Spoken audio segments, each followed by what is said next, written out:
Hello, everyone. Welcome to this fourth session of the Festival of Adoption, of Technology Adoption. I'm Francisco Trincao-Muñoz. I'm a co-investigator in the Technology in Professional Service Accelerator. I'm also a senior lecturer in business analytics at Oxford Brookes University, and I really appreciate everyone that is here to listen about the conversation today. And together with me is Hannah Torno. Hannah, if you want to introduce yourself. Yeah, hello everyone. I'm Hannah and I'm the research associate on the project and working together with Francisco and Tim. Awesome. We are going to do a couple of slides about some of the findings in what we call the strategic acceleration path in the technology and professional service accelerator. And then we will open the panel. We have some amazing guests, so hopefully you will enjoy the conversation. Please, can we go to the next? Just a brief summary as well for everyone that hasn't joined the previous sessions. So this talk is part of TiPS. This is an accelerator funded by CRC and UKRI and Innovate UK as well. And we have provided over 500 hours of training, development, and advisory support for more than 60 firms in the UK. We have helped firms to unlock investment and capability and engage with many stakeholders, part of the ecosystem on law and accountancy. We have gathered more than 350 hours of data and developed some draft and blueprint for innovation adoption acceleration that hopefully can be useful for many others in the sector, other sectors as well. And part of this accelerator, one of the stream of research is what we call the strategic acceleration.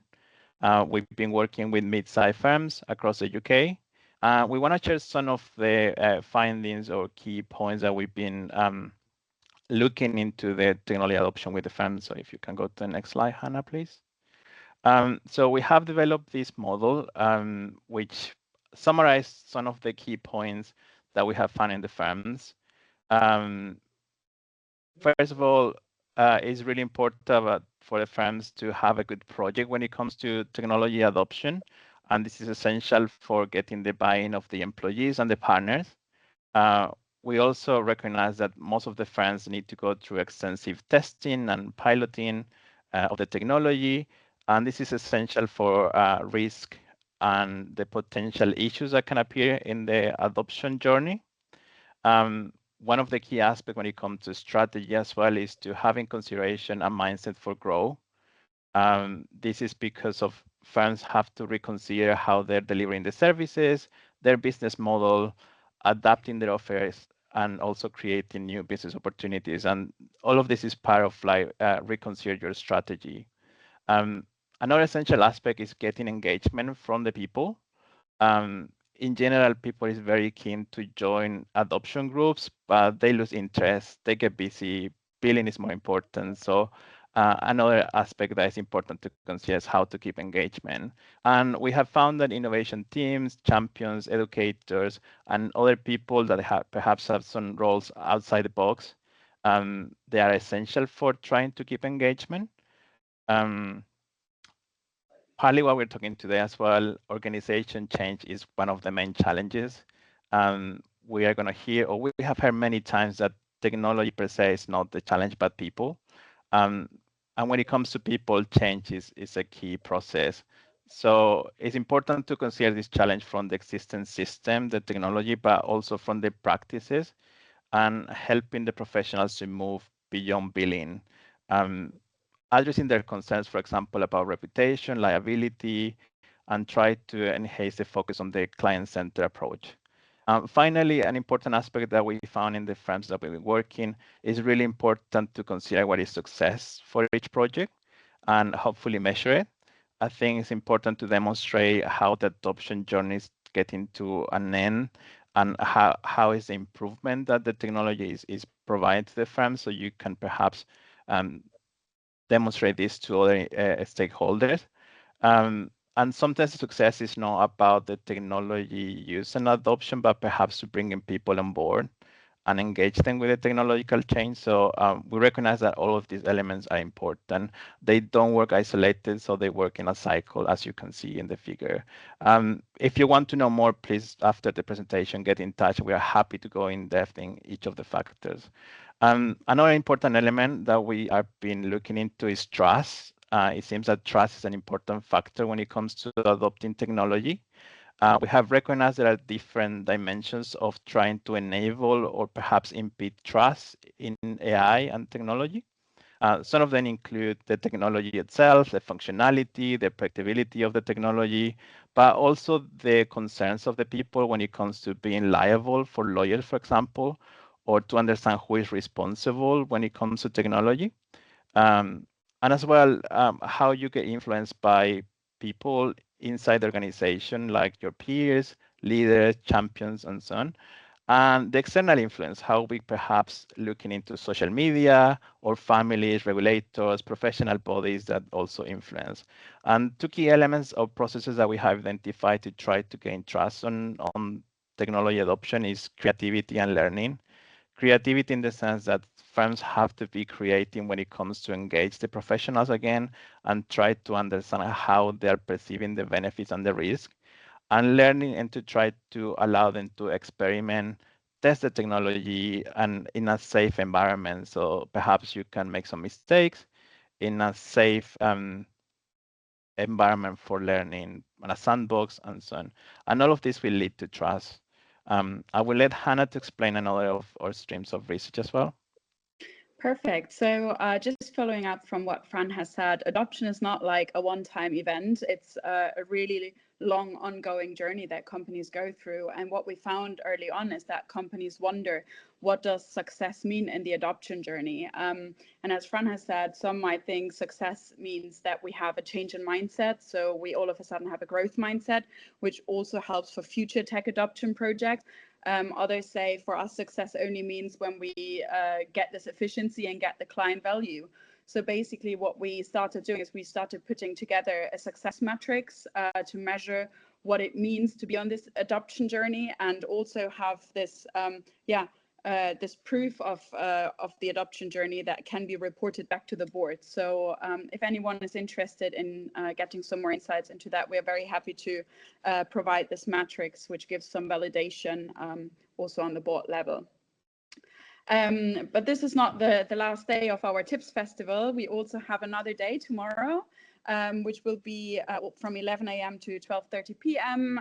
Imagine there's no lawyer, futures of professional services. So please feel free to get your ticket and join in. We would love to see you again in our TiPS festival. And we're moving now to the panel discussion. We have a really great panel with us today. And I would invite Jane to start introducing herself, and then we will jump right into the discussion. Hi there. So my name's Jane McCance.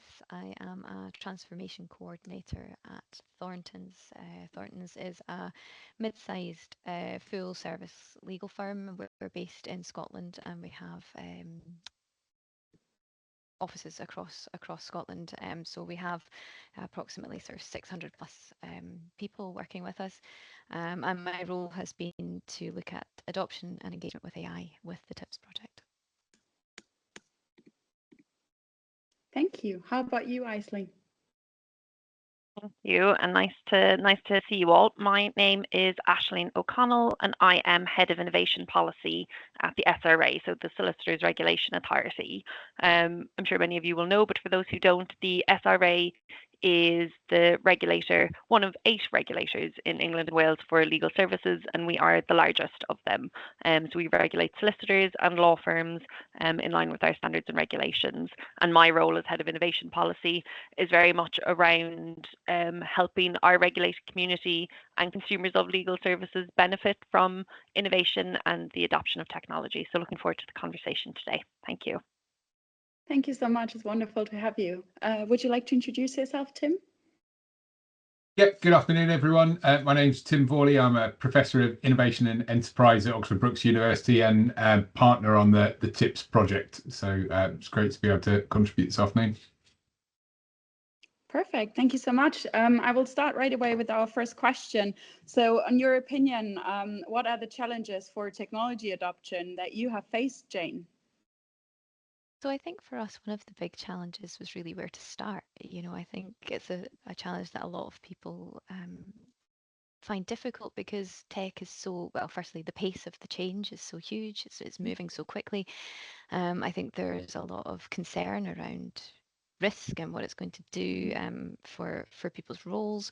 And I think as well, it's difficult to know whether you should begin with the technology itself or whether you should begin with the people. So even just getting started in that was one of the bigger challenges.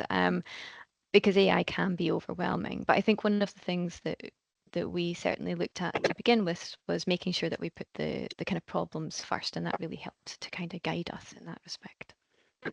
Mm-hmm. Mm-hmm. Amazing, thank you. How about you, Aisling? What challenges do you see in the tech adoption journey? So I would very much echo, I think, kind of what Jane has said in that, from our perspective, kind of at SRA, and we do a lot of engagement both with our regulated community, but also with tech innovators and with consumers. And quite timely, we've actually just concluded some research that specifically looks at small-sized firms and sole practitioners and the challenges that they kind of face when it comes to adopting technology and innovating. So I'll just, I suppose, kind of share some of the insights from that, which I think echo what Jane was saying, and I think the experience that we hear more broadly within the sector. So very much that one around kind of where to start, even you know, as a law firm or as a solicitor or a legal professional. How do you identify what your need is or what the problem is that kind of tech can potentially solve? That was very much kind of something that came out.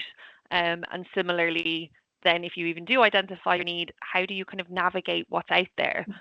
We very often kind of hear a description of, you know, kind of a bit of a wild west when it comes to just so many products or tools. But similarly, perhaps kind of lots of products and tools in one space, but not so many in another. So interestingly, I think kind of we very much hear from small size firms in particular that they can feel not very catered to by kind of tech vendors and innovators.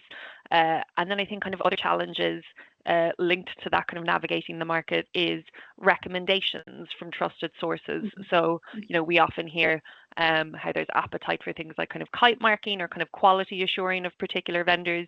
But even I think kind of for certainly for legal professionals, just getting recommendations from peers, so from kind of, you know, trusted sources, and just having the time and opportunity to do that can also be a challenge. And then there's the kind of other ones that I'm sure others will come on to. So things just like cost, I think that can be really, you know, what can seem like a small amount of money can be a huge investment, particularly for small businesses and small firms. And exactly linked to kind of what Jane said, I think there's a real challenge for firms and legal professionals to know whether it is value for money and whether that is the right investment to make, or if that kind of tool is going to you know, kind of continue to meet the needs as tech generally evolves and adopts. So those are kind of some of the challenges that I would highlight. Okay, well, what I do hear is that it's not only about the technology itself, even though the technology is changing rapidly and there's lots of technology out there, it's also about the human factor and how the company prioritizes their needs. Do you have any thoughts on this, Tim? Or any challenges? Yeah, it's interesting because the phrase journey's been used, and I think it is really interesting that with regards to that journey, if it was simply about the procurement of a technology, life would be simple. And I think that what we need to think about is actually alongside that procurement of the technology, there is the kind of familiarization, the kind of the development, the reassurance of colleagues. And I think that one of the things that certainly I've seen through the project and through other work that I've been involved with is it's remembering that we need to go on the journey with the other people in the organization. And it's not just about an innovation team or a tech team that is bringing this in. It's very much about trying to kind of to show and to share and to kind of really begin to embed what the technology can do with practice. And I think that having kind of done research in this area, looking at kind of professional services, but also perhaps more traditional manufacturing industries, one of the things that really strikes me, and it is acute within the professions, is the identity of the individuals. So when we've got kind of partners, we've got lawyers, we've got solicitors within the organization, their professional identity is wrapped up in a way with their professional practice, the excellence that they've developed over the course of their careers. And so it becomes even more challenging if we try and parachute a technology in to start saying, well, actually, we can do this, and this technology means that it will do this, and you don't have to do that. I think that what we really need to do is we need to be able to kind of think about from the very early stage how we utilize technology to augment that professional expertise rather than seeing it as a threat of a replacement. And an anecdote that we see in other places is that often partners, particularly within LLP structured firms, are much more amenable and open to technology when it is in the business of law rather than the professional practice of law. But once they've seen it in the professional practice, in the business side, they've seen the benefit, the efficiencies, what that might do for bringing in or increasing revenue, they do become more open and experimental to in the practice of law. And I think that what we therefore want to do is we want to try and make sure that we get that balance right, and that teams within the firm are kind of not trying to roll out firm-wide approaches, but picking pockets, developing champions. And I think that's absolutely key to this idea about taking people on the journey with us. Mm-hmm. Mm-hmm. Thank you very much, Tim. Some of you talk about the value for money. Yeah, I think you can see me now. Value for money, or the sort of like motivation behind the technology adoption. And although this conversation is mainly based about change, it's important to recognize that there has to be a motivation behind. Perhaps if you can extend about how to gain that motivation in a way that everyone engage in the firm. Jane, can you say something about that? Yeah, of course. So the foundations of our approach have been based on the service, a sort of service design approach principles of the double diamond. So looking at going through the different phases of design and bringing people with us throughout that. So instead of, as we've said before, picking a technology and asking everybody just to use it, we've been very intentional with the way in which we've developed that experience with people alongside it, which has been really important for us. And I think that motivation, so I guess as a firm, we've actually taken a kind of two-pronged approach. One has been the sort of generalized adoption piece, which is, are you interested? Join our special interest group, and we sort of develop a small pocket of our special interest group as what we call our JEDIs, and they become our sort of masters of the technology, and they tend to be your early adopters. They have a sort of general passion for tech, and they're very keen. And as a result, what we do is we help them to thrive in that space. So we're already kind of looking at those sort of natural skill sets that are evolving and saying, well, hang on, why don't we give you early access to certain technologies? Can you go and test new things for us? And that's been really successful. So that group has grown to, I think we have about 79 members of staff in that group now. So that's been really the sort of one generalized pot. But then the way that we've found to, I guess, accelerate that adoption and the motivation for that has been sort of framing around a problem that somebody has in their workload. So if we go in and we speak to them and we ask them to identify what they call the grunt work, which is the stuff that they feel like, oh, we have to do this again, or this takes ages, and it's not massively skilled, or they feel that it frustrates them within their process, and we try to identify where those areas are, and so that's a much more structural approach as opposed to the sort of general adoption piece. And by doing that, what we're doing is really fixing the right problem in the right way. And I think when you do that and people can really see the benefits of how it will impact them, how it will improve their working experience, they are much more sort of they're keen to help you along the way, and they're keen to listen and to evolve. And what's really nice, as I was saying, because we're using the double diamond, we're keeping people involved throughout. So the people that help us discover the problem are also the people that end up testing the technology, so it's the full experience that they're part of, because, and this is what I keep saying, is that they're the ones that have the expertise, and it's really, AI isn't going to be taking their role, and that expertise is still incredibly important, and that context awareness is still incredibly important, but it's just AI is in the loop with them now, and they have that co-pilot to support their work. So by having them develop the problems and the solutions at the same time, the motivation sort of comes naturally, I find. Okay, yeah, that's really interesting, and I think you mentioned something really important in the debate about replacing jobs. I think that's a current issue. So, Ashley, what do we know about that from perhaps the small firms, their concerns? Is there anything there in the study that perhaps show what are the main concerns, and as well, and perhaps Tim as well, if you can bring some of your research after that. Mhm. Yeah, so I would say certainly that kind of concern around, kind of technology, and I would say probably kind of more specifically AI and kind of Gen AI, potentially kind of replacing the role that kind of certain professionals play in doing tasks. It's certainly something that we kind of hear. I think kind of from the work that we've done with small size firms and our general engagement, I would say that the kind of that kind of caution or fear around kind of AI, we haven't necessarily kind of seen it bear out. So, for example, we do a lot of engagement with kind of mid-sized and big-sized firms who do tend to be kind of further ahead on the adoption kind of spectrum when it comes to using AI. And it is very much the case that legal professionals and lawyers are still needed. But I think from small-sized firms, a lot of the time, the kind of fear, the caution can come from is the tool compliant? So is it kind of safe? Is it safe and trustworthy to use? And how is it that it can benefit kind of a sole practitioner, a small sized firm to kind of do the fee earning work and to kind of help them run their business as opposed to detracting from that? Because I think kind of fundamentally for many small sized firms, sole practitioners and indeed mid-sized firms, there can be this perception that kind of kind of spending too much time kind of, let's say, navigating the tech landscape or figuring out kind of what the need is does detract from the fee earning work and from the work that they need to do to kind of run their business. So I would say that there's definitely kind of some fears there around kind of perception of what AI kind of can do, which aren't necessarily borne out in reality from what we've seen, but also definitely just that kind of fear of, is it safe? Is it compliant?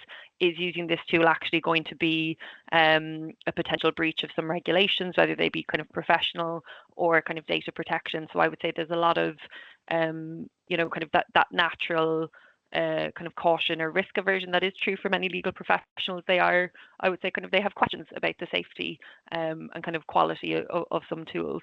So that would be kind of something else that I would flag. Great. Yeah, lots of what we call resistance when it comes to change. So yeah, we heard that multiple times that the lawyer, the professional in law and accountancy is quite resistant to change. So many fears and concerns. Tim, anything that you can add there? No, I think it for me comes back to this kind of professional identity piece and where that resistance is born out of. And I think that what we mustn't kind of get wrapped up in, that AI is not a solution. AI is an enabling technology that can be deployed in a variety of ways in order to address particular questions and challenges. It is still at that experimental stage. There isn't a kind of a set of ubiquitous standards. And the point, absolutely, I agree with around kind of regulation. There's been sandboxes to see and kind of understand the art of the possible. But it is at that stage where, if we then think about what that means, particularly for small firms, that the decision, and this is true for larger firms as well, but one might perceive the risk to be spread further, is that the cost of investing in this technology is money that is not going back to the partners if the firm is set up in that way. So there is a real trade-off here, that we could be using this money to be doing something else, or we could be using this money and taking it as a dividend at the end of the year. So the whole point about return on investment is as important as cost. And I think that while we might just think about that in terms of affordability, some of the other work that we've been involved with looks at this and says, well, affordability is not simply a question of can we afford it or not. It's, can we afford not to do this? Because other firms that are working in the same sector, working in the same specialisms, vying for the same clients, if they are one of the early adopters, and we don't know the level of sophistication with which the technology is being used, but there is this competitor and customer dynamic that is born out of technology adoption, where actually, if you're not one of those movers, you're not an adopter, you become something of a laggard. And I think that it's trying to understand what the absolute financial cost is, what the return on investment is, but also what is the cost of not adopting if your competitors are. And I think that's a challenge that I think we're going to see play out more as sophistication of the technology increases, that people's comfort in using those technologies increases as well. So talked about the journey. I think as a sector, there's clear market leaders. There are lots of firms doing interesting pilots in interesting areas. But as we see wider rollout, I think we're going to see kind of this challenge as to who adopts when, how do they adopt, the extent of adoption by practice area, by kind of task, and all of that is really kind of yet to play out. Very interesting. And how do you think, I hear a lot of fears and I hear a lot of resistance among lawyers and accountants. So my question is, how do we tackle these fears? How do we overcome them and the resistance? Tricky question. So for us, when it's come to sort of trying to, the way I see it is about nurturing, nurturing that kind of understanding of it, because you're going to have different types of people within your firm. Like I was saying, you've got your sort of first adopters, your early adopters that are going to be there with bells on, waiting for the next piece of training, and then you do have people that are going to be afraid of it, and they're going to be unsure about what that means for their jobs and what it means just for their day-to-day work. Just that change of role, any change is difficult. So I think one of the ways that we've overcome that resistance is to do kind of, in the first instance, the basic pieces of training, making sure that we're sharing, up-to-date sort of news around what's happening in technology. We've also developed a safe use sort of training module that I think around 65 people have completed. We only launched that this month. So that's just, again, taking away the edge, I think, around what am I allowed to do? What am I not allowed to do? What's best practice? And I think just the more that we share best practice, the better, or the more confident people do actually feel about it. And then for specific use cases where we've worked with people, then as we go through that process and of taking people with us, again, we have people within those use case examples where they just want to go and test and play with that software on their own and they're quite happy. And then we have people who, maybe on more than one occasion I've sat next to at a desk and said, okay, this is how we click this is how we do this. And, it sometimes will take that level of personal care. So it really is an investment in people, not just in technology, I think. So, yeah. Great. Anybody else wants to say something about that? Perhaps, Aisling, talking about resources, the SRA is always providing resources for law firms to perhaps engage in the use of technologies, being innovative. I heard before that you have some great programs, peer networks, the SRA innovative trial. How is that helping as well to overcome sort of the resistance, or the fears that comes to innovation and technology? Yeah, so I suppose kind of from my perspective at SRA, there's a few kind of specific offerings that we have. And then I think kind of more individually or kind of more specifically, there are things that, kind of firms and solicitors can already do. So I suppose from my perspective, kind of one of the key things that we hear again and again is how valuable it is for firms and solicitors to have that time to talk with their peers and to learn about the kind of specific and practical benefits of technology and innovation and what's kind of happening more broadly. And in that vein, we run 2 events a year titled SRA Innovate. We run them kind of in different parts of the country, and they're very much kind of targeted at small-sized firms, mid-sized firms, and it's us kind of going out to the regions to kind of bring together solicitors and firms from those areas to learn exactly that, to learn kind of from each other about how they are using kind of technology and kind of AI tools generally, and then also kind of looking at, I suppose, what's coming on the horizon from kind of a wider regulation and just kind of horizon scanning point of view. So this year, for example, we've got an event on in June in Leeds, and in July we're hosting an event in Birmingham. Other things that we have, so we have our website, which we're currently kind of in the process of refreshing, but we have a whole host of resources on there right now. But we also recognize that, exactly as kind of Jane said, technology is constantly evolving, and we need to keep those resources up to date. So at the minute, we're updating our FAQs to kind of reflect the questions and queries that we do get and that we hear from firms, in particular around, kind of use of tools, what steps kind of firms should take to assure themselves of the kind of safety of particular tools.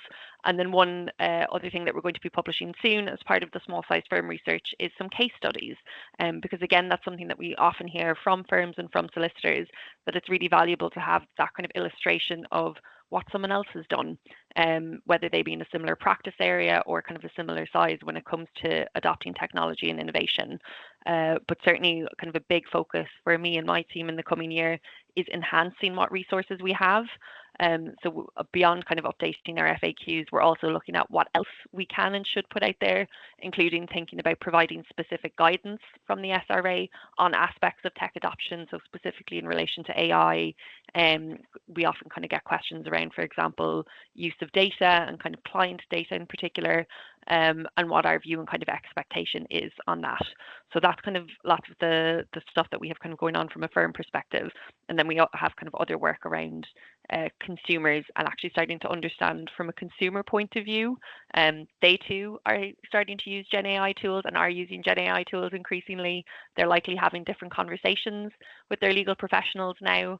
So this coming year, we're going to be looking at doing some work and research on the consumer experience of AI and kind of tech tools and what that means, because I think that is evolving also. That's really interesting. I mean, I look forward to see some of the cases. That's always a good way to learn as well. And yeah, the consumer's point of view. I mean, consumers play a massive role into trigger the change as well, Yeah, forcing firms to innovate. So, but another important actor is universities, and we got team here that can also perhaps help to understand how universities are helping with the change as well, perhaps by. And I'm going to connect the question on the chat from Martin Martinov as well, that is asking about roles and skills that are becoming essential as AI adoption scales.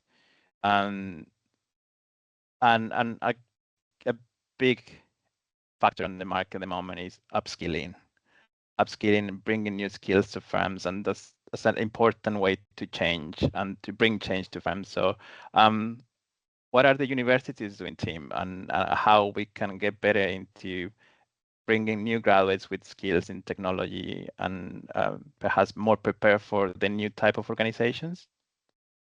Yeah, I think it's a really good question and a really big challenge. And I think kind of the role of universities in this is multifaceted. But again, universities are not the only kind of solution provider in this space. And it's trying to kind of get that right blend. And that will obviously mix according to what type of firm you are and where you are on that journey. So I think for me, certainly if we think about kind of the role of universities and particularly kind of your more traditional undergraduate, postgraduate education, the focus on 21st century skills is really important. So certainly at Oxford Brookes, what we're doing both in the business school, but also in the law school, is trying to make sure that our graduates are moving into the workplace, that they're work ready.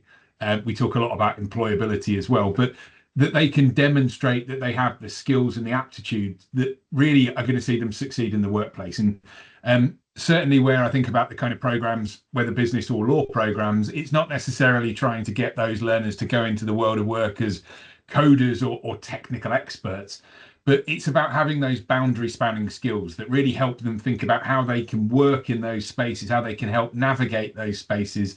And often what we've seen from some of the research, and again, kind of Thorntons is really interesting in this respect, is where you see that kind of new generation coming in, they're often the ones that are the boundary spanners, working with some more of the established senior partners, trying to help kind of broker the technology in, explaining and demonstrating its value.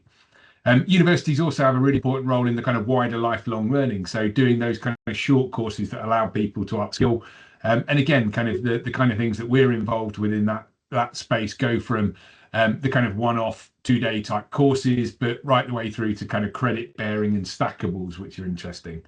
I I guess my passion and interest in this project and this space as a researcher, though, there's absolutely stuff that we can, and I think we do bring by doing research on this. And actually, that's partnering with the likes of professional services firms, with regulators. And again, we've worked with the SRA, the Law Society. We've worked with the ACCA on this project and other projects in trying to kind of understand and challenge, and also kind of bridge that gap with government in this area, because we recognise that there's a need to kind of think of the wider ecosystem rather than this simply being a narrowly bounded issue which is tied up directly with the regulators and the firms. Through the work that we do, and I guess the project and where next is then to say, well, through the research we've developed tools, we work with firms, we help them reflect on where they are in that journey, what the next step in that journey might be. And I think that it's trying to recognise that universities, that they're often like candy stores where people can pick and mix and you can kind of take lots away. But also, if you have too many of the sweets at the wrong time, you might be a little bit sick. So it's trying to kind of get that balance. And what we're trying to do is we want to kind of hear from, talk with firms, as we have with Thorntons and the other firms that we've worked with as part of the accelerator on Path C, but really thinking about how we add value. Because certainly for me, and I think kind of for yourself and Hannah, it's not necessarily about the research as a kind of a start and an end point. It's about the application of that research and how that research adds value to the firms that we work with.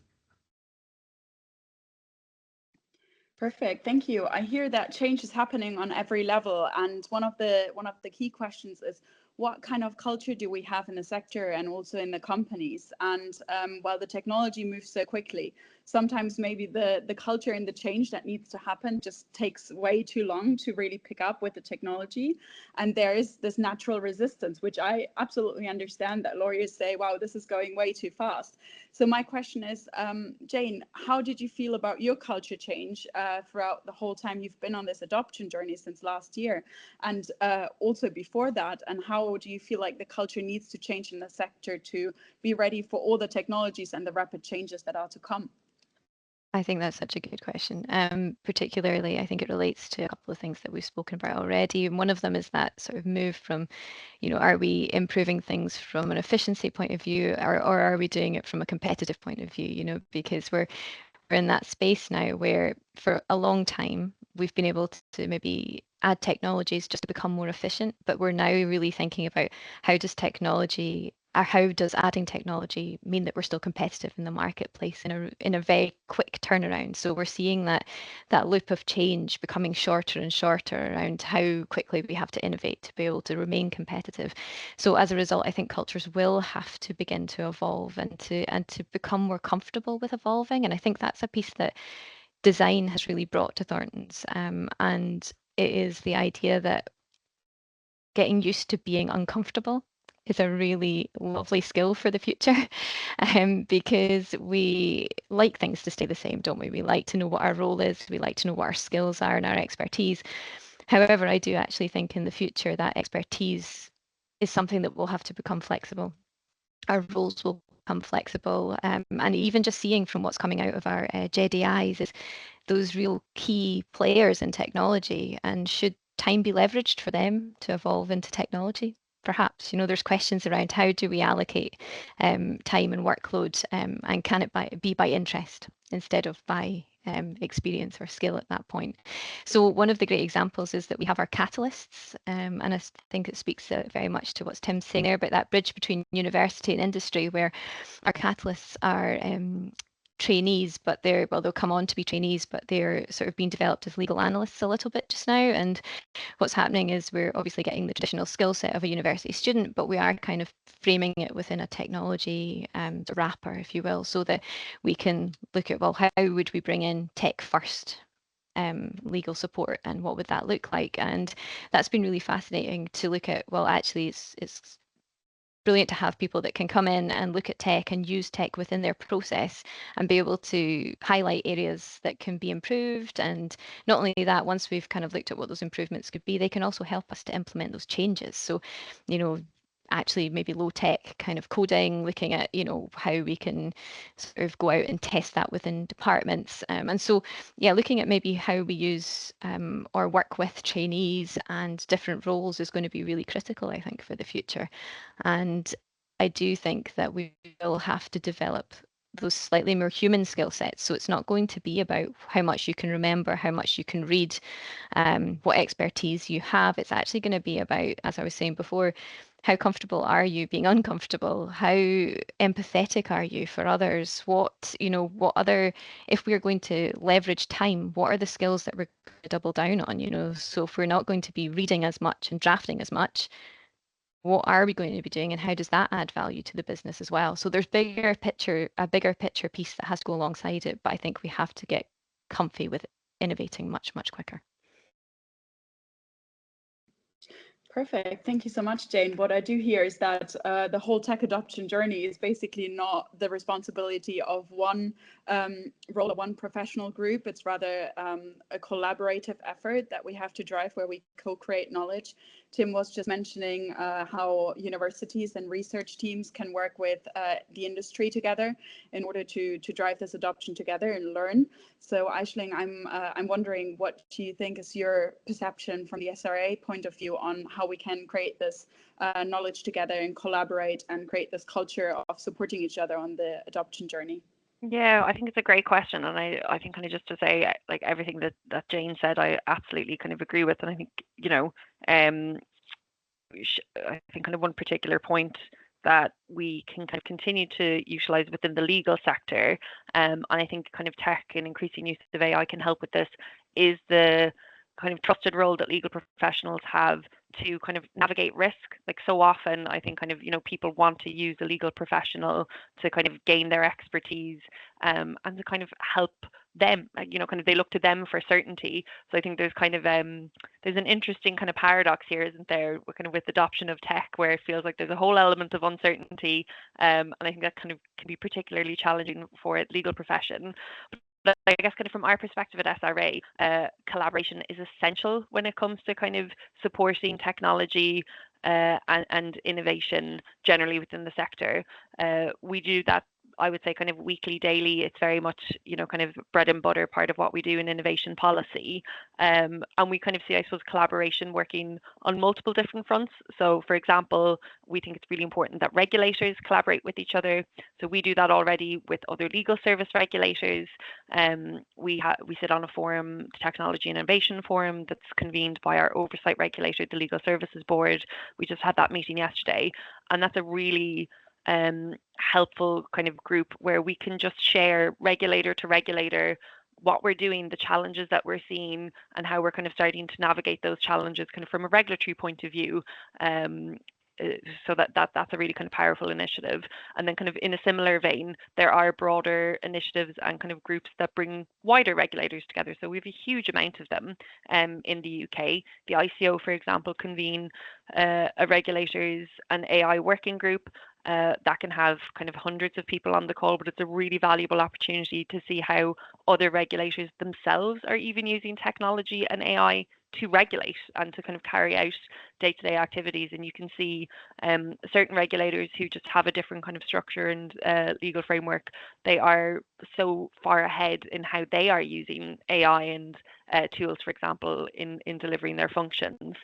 And then I think generally, legal sector is a really interesting sector, because there is no just kind of one central body responsible for the entire sector. There are so many actors, so many bodies, and thus such a need for people to work together.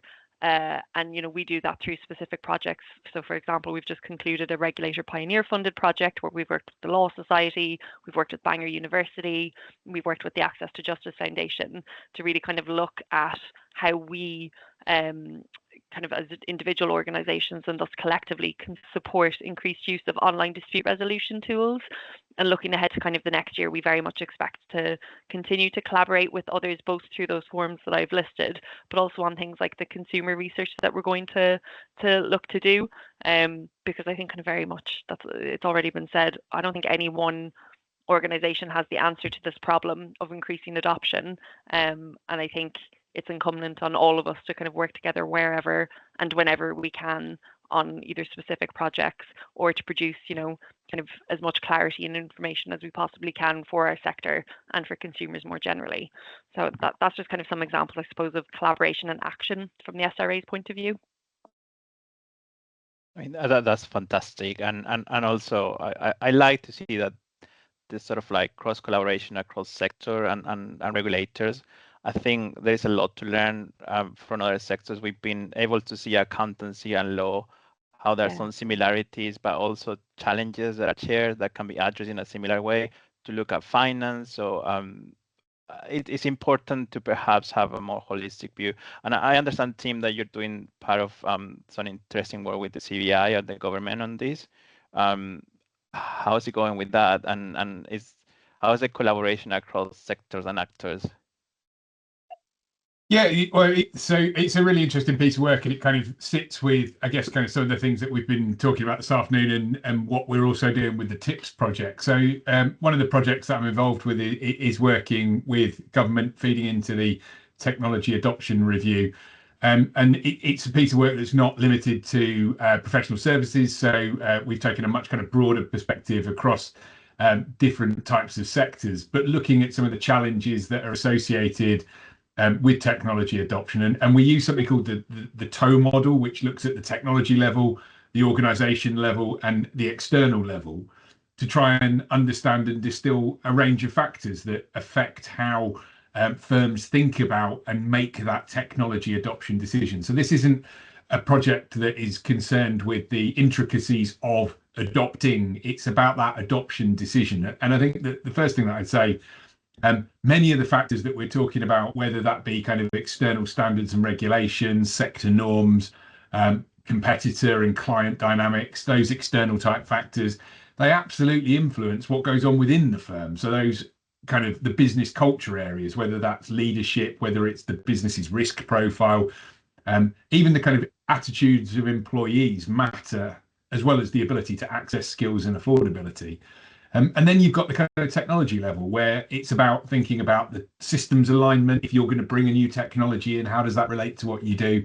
And I guess to the points that have been made, it's about thinking about the kind of the system. It's about thinking how these come together. So you can pull a lever in one of these areas. So a firm could have more cash, it might be more willing to invest, but just because it's got the affordability and it can kind of realize and absorb those costs, doesn't mean that that is the kind of the golden bullet to adoption. So what we've been trying to do is to kind of feed in through this research into government, trying to say, well, actually, what are the things that matter at that point of technology adoption? And it is this array of factors across those three levels. But really, one of the ways that we've come to think about it is, well, what are the key things that matter to a business when it comes to their willingness to adopt? And I think that's really important, because if you're not willing, you're not going to adopt. What about the kind of capability to adopt as an organization? Do you have the skills? Do you have the kind of the necessary systems to be able to do this?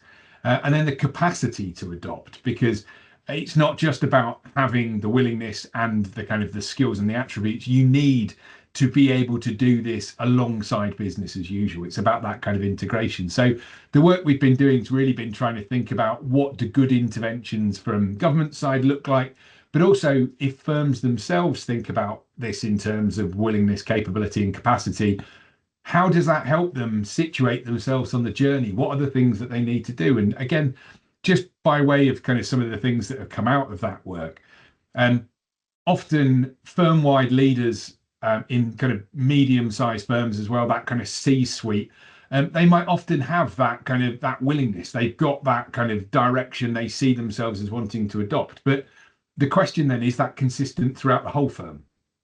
And so through the work we've been doing, we've seen some examples where actually the leaders of the firm, absolutely the willingness is there. But then when we kind of do a transect through the business, you can begin to see, well, actually the middle managers are much more skeptical.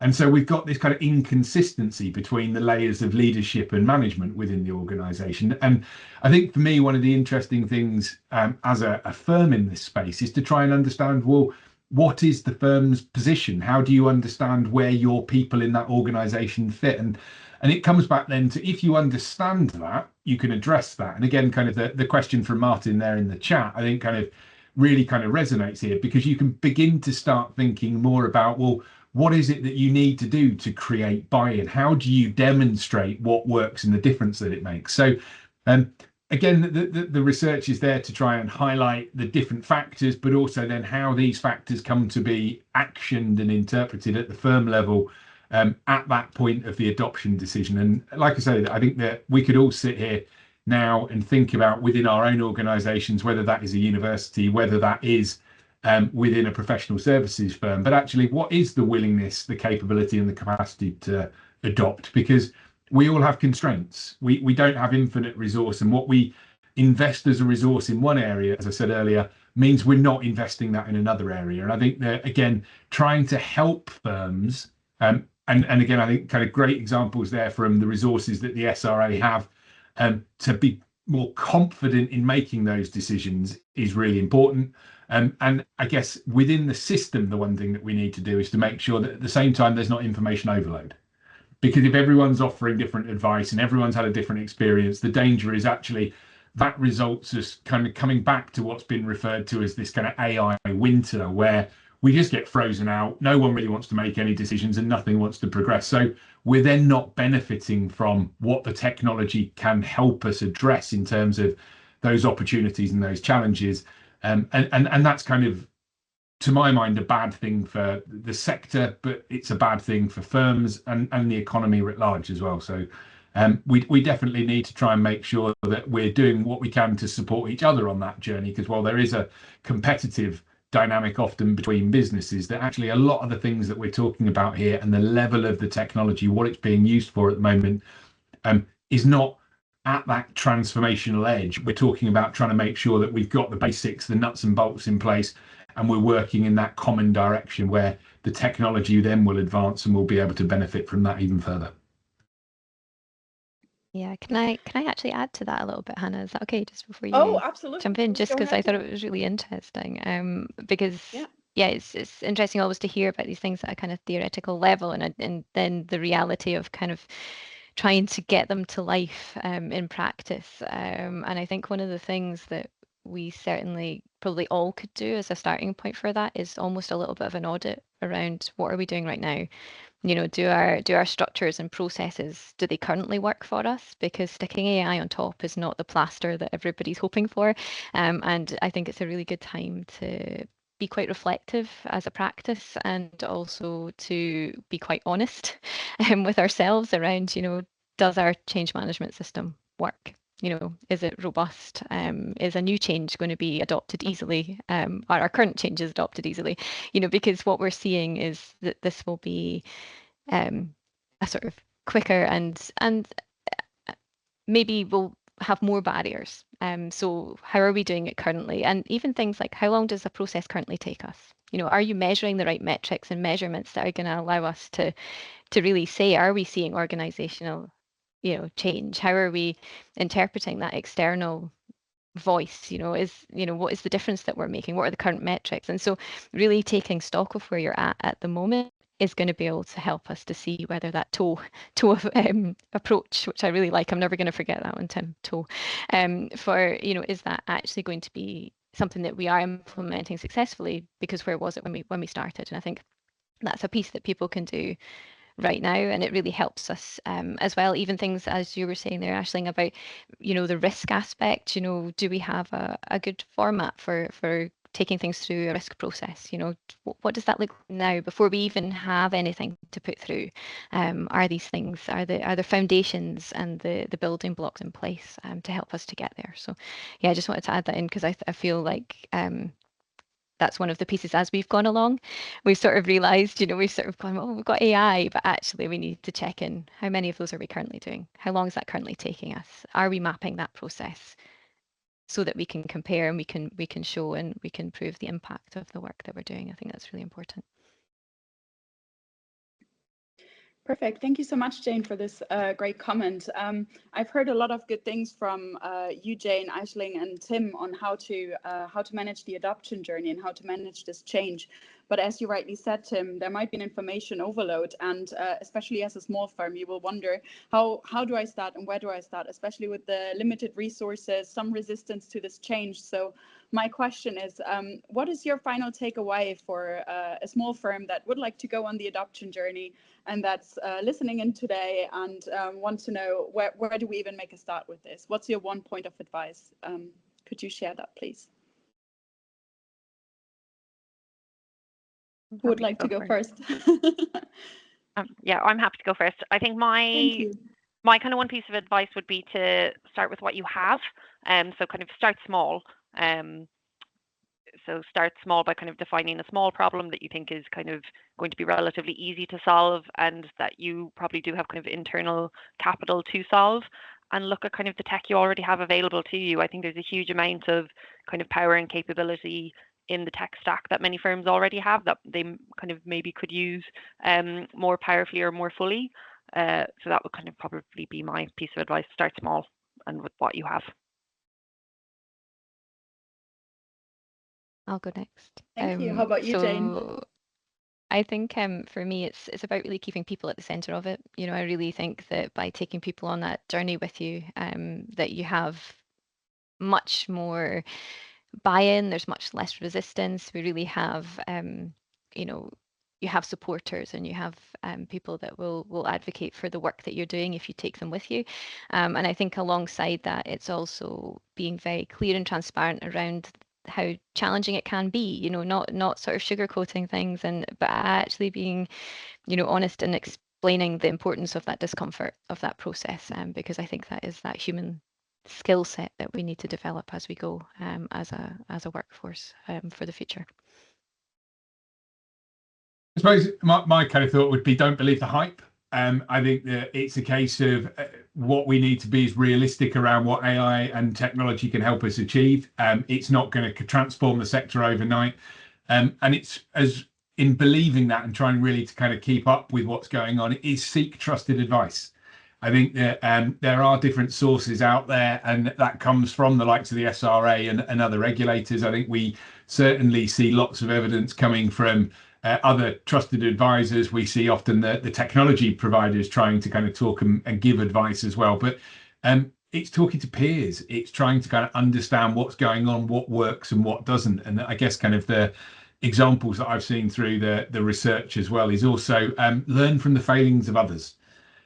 It's about not trying to rush the journey, but it's about mapping the journey and trying to understand, but also recognizing that it might be about taking a diversion en route, and it's about being willing and open to do that. Because I think if you become too rigid, ultimately that's what's going to cause the problem. Because I think, as we've heard a number of times this afternoon, technology is rapidly evolving. It's evolving in different directions. It's going to be doing more and different things.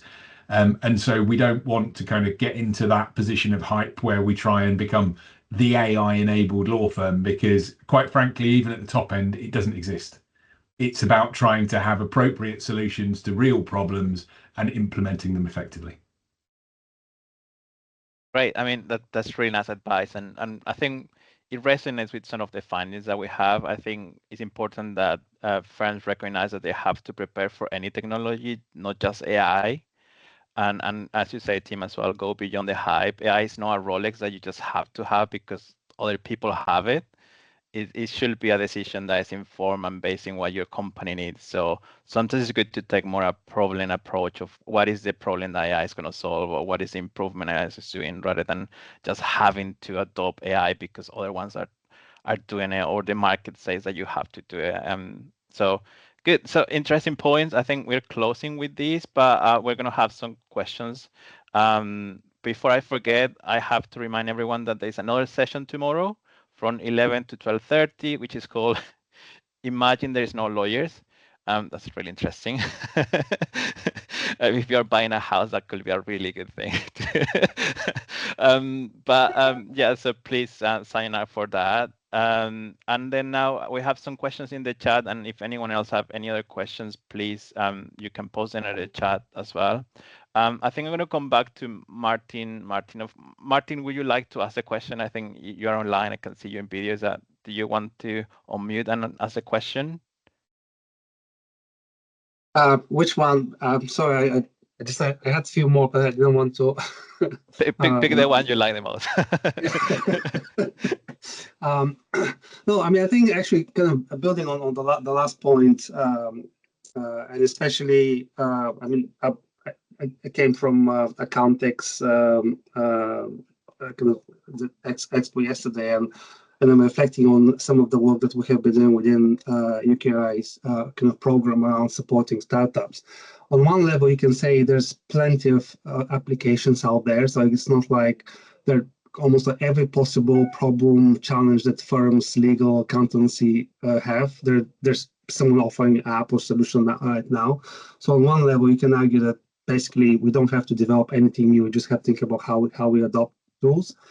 At the same time, we hear a number of challenges from what's the best way, kind of talking about compliance, customer journeys, kind of internal kind of skills and capabilities that sometimes it's best to adapt to adopt or develop tools. So how can I actually confirm what's the best way for them to navigate this jungle in terms of thinking about what tools and how to develop these tools? Because in some cases is it about developing and recruiting people who can develop the tools? Is it about specialists that can rely on others? So how can firms navigate this challenge? And I'm just, and again, this is just anecdotal evidence based on 3 data points, me talking to 3 mid-tier firms, accounting firms yesterday. And that was the main concern.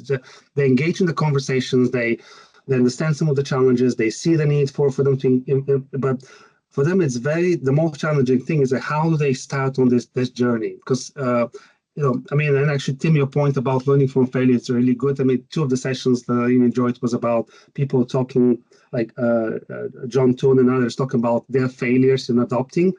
But how would actually firms can approach this, and actually how you start, on that journey? How do you decide? I mean, there's also people selling hype as a service right now on AI, and it's like all consultants. So I'm just and Jen, to your point about thinking about designers. So how do we organize this whole innovation adoption space in a way that it can help companies, businesses think about how they begin on that? Sorry, that was really kind of a long. It was more of a rant rather than question, but. Okay, I'll maybe take that rant a little bit. I'll try that one. So I think no, it was good. I think well, I'll interpret it maybe slightly, and you can tell me if this is the right sort of direction. But so I think for us there is that challenge always of build or buy, and I think we have seen across the board people who have bought first tending to maybe be the higher priced pieces that they've tried to implement across firms. And I think you have to have a really strong knowledge of what the tasks are that you're going to be using it for to get the most out of that. So what we've found to be a more flexible approach is to think about problem first. That's where I would always start, is what is it we're trying to solve? And then it leaves you open to build or buy. So if you go problem first, you then have the opportunity to say, well, what are the particular parts of that task? Is it a simple extraction piece? If it is, we can build that. We can do, agents, you can do, fairly low tech solutions that you can, off the shelf kind of things that are not massively priced, but you could have a couple of licenses for those things. However, if it is a more complex and integrated legal piece, then maybe it is a buy. But if it is, then at least by that point you have a clear understanding of what it is that you need it to do. So when you are having conversations with these firms, with these companies, then at least you know exactly what you're asking for.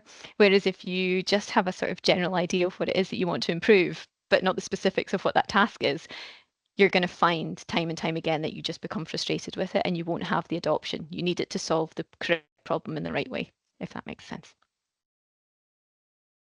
Yeah, anyone else wants to say about that? I mean, perhaps from my side as well, from a research point of view, what Jane just say, there are quite a few challenges. So I think understanding that this is not going to be solved quickly, and I think that's what we are here talking.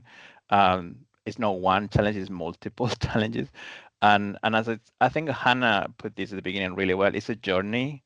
and as any journey can be different for everyone, so it's hard to follow recipes. So it's good to always test the waters with the people and create change with the people in the organization. And I think one thing that we notice as well is that it's not enough to give people licenses or tech and let them to play. It's important to basically accompany people, and I understand why it's important to get involved into the adoption journey. I don't know if anyone else wants to answer that, but Well, just to add as well, I mean, you can consciously choose to engage and be on the journey and kind of drive the bus. You can try and sit at the back of the bus and just get taken where the bus takes you, and eventually you'll kind of learn and you'll see. I think there's also a case where it becomes very conscious not to get on the bus, but the journey's still happening and the bus is going somewhere. And if you're still stood at the bus stop, I think that then you've really got to kind of consider what that is likely to mean for your business in the future. And I come back kind of in a more serious note to this idea. What people do and don't do is not just in relation to their firm, it's in relation to their competitors and in relation to the sector. So I think that we still don't have a fully comprehensive picture of what that looks like. But from the research that we're doing, the firms that we've worked with, both with the kind of the technologies, as Ashley said, that is on the desk, and it might be about using Power BI or Copilot that you're already paying for, or it might be about doing something a lot more bespoke. That journey is underway. I think on reflection, many people are on that journey to different speeds and moving in different directions, but the sector is on the move. And I think that to just not get on the bus and still be standing there and looking at what's going on is more likely to be a question of what you do when rather than if you do something.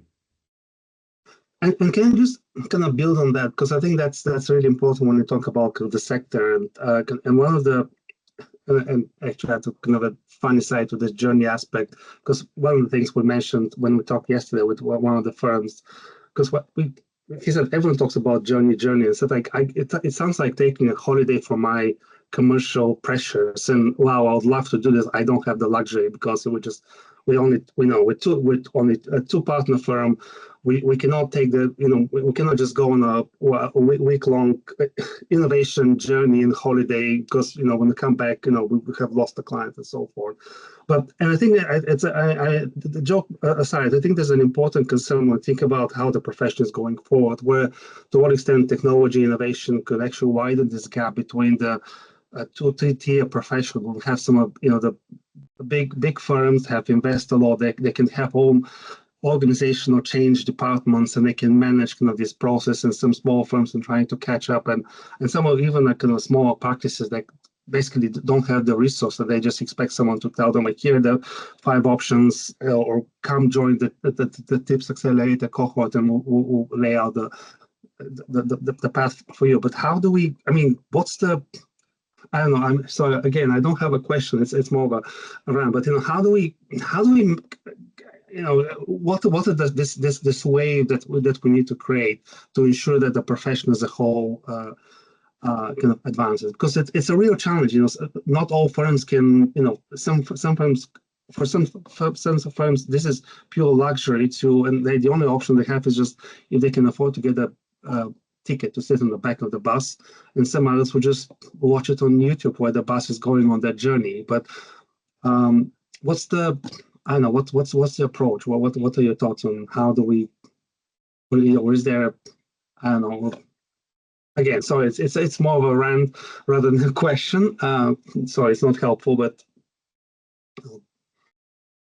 I'll come in again. I think in some ways that the roles of organisations like Innovate UK, you're there to help de-risk. You're there to help kind of enable people to go on that innovation journey in different ways. And I think kind of when we see things like the kind of the business support service and what that's going to look like and what that's going to do, we've seen things come and go where they haven't worked, like Help to Grow Digital. We've seen Help to Grow Management doing different things that do it. I think we need some continuity in the support that's provided, because one of the challenges for the sector is where there's quick turnover, it's rapid, or that there is no endorsed source of trusted advice.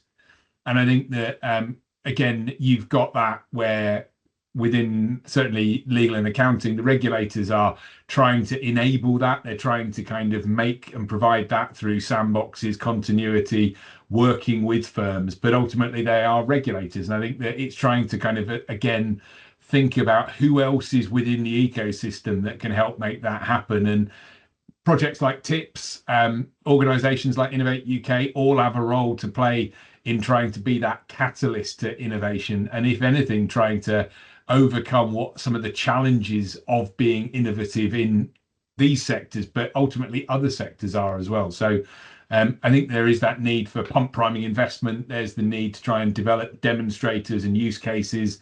But we also need to make sure that we are working as a system across the different parts with the regulators, with the technology firms, to try and make sure that the ecosystem is not just about playing with tech. It's about trying to productively harness the value of tech and look at what that is in terms of kind of the next generation of law firms, because it's the firms that we've got now, the work that they're doing, they will adopt tech, but the business model will transform. We will see kind of developments in terms of the services provided, and we need to kind of get away from being constrained by the rules of today to think about what the opportunities of tomorrow are in that space as well. Thank you, Tim. I mean, there's a lot to discuss and talk about this, but I think we want to say thank you to the panelists today for joining the session. It's been really interesting, lots of insights and food for thought for the attendees.